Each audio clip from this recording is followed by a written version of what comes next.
Hey, what's up everybody? Pat Flynn here, and thank you for joining me in episode 4 of SPI TV. In this episode, I'm gonna give you 9 different things you can do to help give you an immediate boost of energy before you start your next work section. So let's get right to it.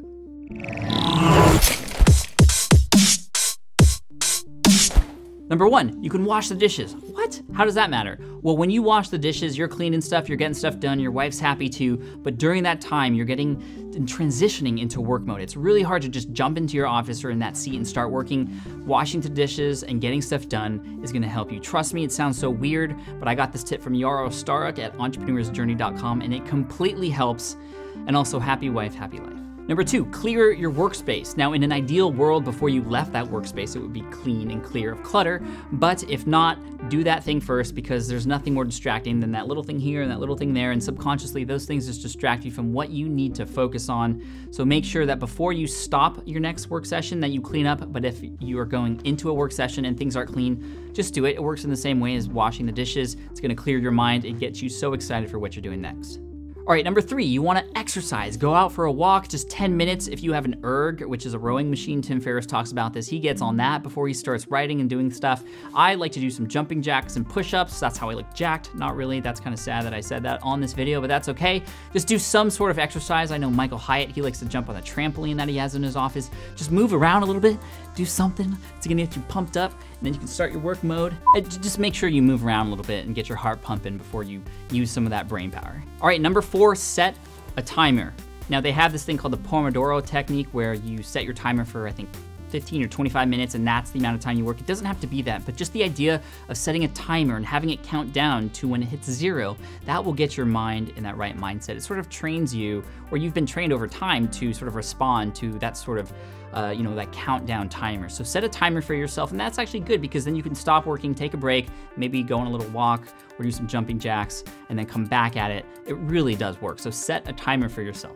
All right, number 5, and this is a big one. You wanna envision what the end looks like. When you kind of visualize what's gonna happen after you do your work, chances are that you're gonna get to that point and you will actually have in your mind what it's gonna be like, and you will do what you need to do to make that happen. So it's really important.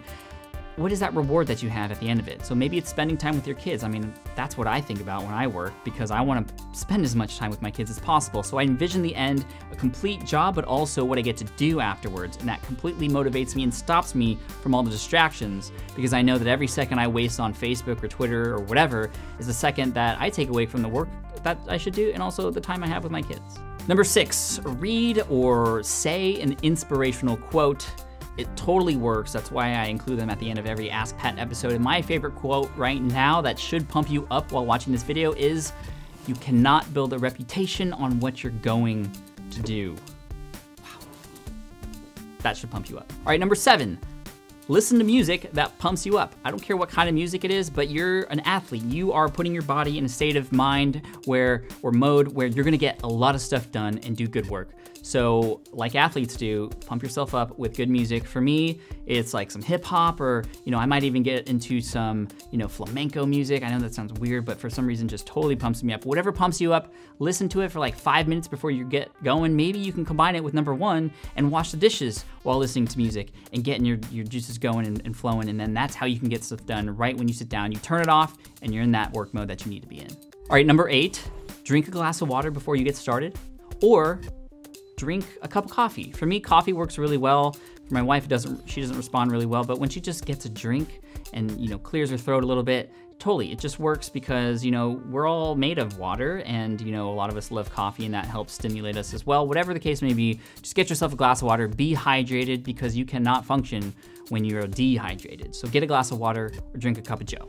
Okay, number 9, to put all of this together, whatever it is that works for you, maybe it's all of the above, or maybe just one, do the same thing every time. So keep track, pay attention to what works for you, and then keep doing that every time you're about to get into work mode.